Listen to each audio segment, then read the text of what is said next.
Guys, তো চলে এলাম মায়াপুরে একটি ছোট্ট মিনি ব্লগ নিয়ে। তো প্রথমেই শুরুতেই দেখতে পাচ্ছেন আপনারা একটি সুন্দর নিদর্শন স্থাপত্যের, মানে কারুকার্য খচিত একটি অপরূপ নিদর্শন আপনারা দেখতে পেলেন। আমরা এই ইস্কনের মন্দিরের ভেতরে প্রবেশ করলাম, আর রয়েছে এখানে সেই ছতলা বিশিষ্ট বিশাল আবাসন। আপনারা খুব স্বল্প মূল্যে এখানে রাত কাটাতে পারবেন।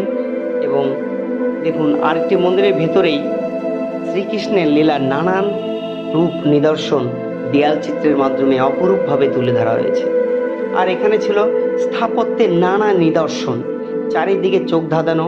আর রয়েছে সেই নির্মল সতেজ সেই অরণ্য পরিবেশের মধ্য দিয়ে আমরা সেই প্রবেশ করছি রাধাকুঞ্জে এবং শ্যামকুঞ্জে।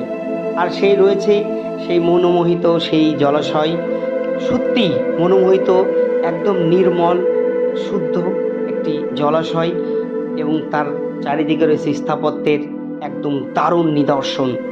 সত্যি মোহিত পরিবেশ এবং আবেগঘন একটা পরিবেশ।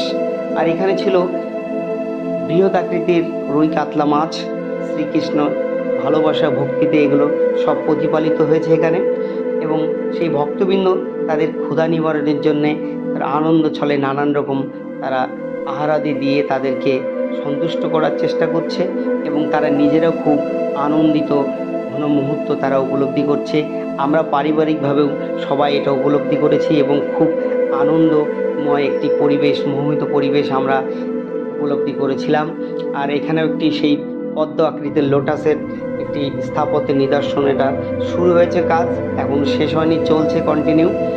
আমরা চলে গেলাম শ্রীকৃষ্ণের সারথি অর্জুনের দৃশ্যের আরেকটি নিদর্শনের মধ্যে দিয়ে আমরা প্রবেশ করছি। সেই প্রথম গেটের আরেকটি অপোজিট সাইড আপনাদেরকে দেখালাম।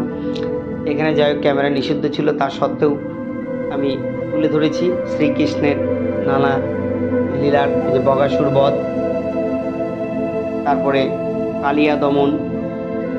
শিল্পী তার অপরূপ নিদর্শনের মাধ্যমে তুলে ধরেছে বগাসুর বধ, ব্রহ্ম বিমোহন,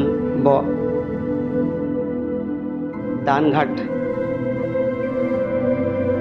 নৌকাবিলাস, অপরূপ একটি দেয়াল চিত্রের নিদর্শন, মথুরাগমন আপনারা দেখতে পাচ্ছেন।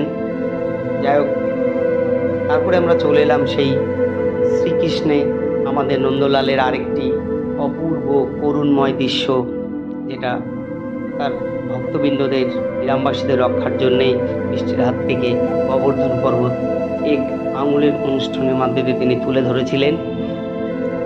আচার্য ভবনের সামনে আমরা রয়েছি সপরিবারে, এবং পরিবেশটি ছিল খুবই আবেগঘন, মোহময়, স্বচ্ছ, নির্মল এবং শান্ত স্নিগ্ধ, ভক্তি ভরা একটি পরিবেশ।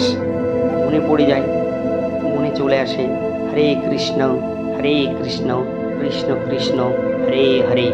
তো আশা করছি আপনাদের এই ছোট্ট মিনি ব্লগটি ভালো লাগলো। আপনারা কমেন্টস করবেন, শেয়ার করবেন। আর পরবর্তী ব্লগে আপনাদের সঙ্গে আবার দেখা হচ্ছে। Tata, by.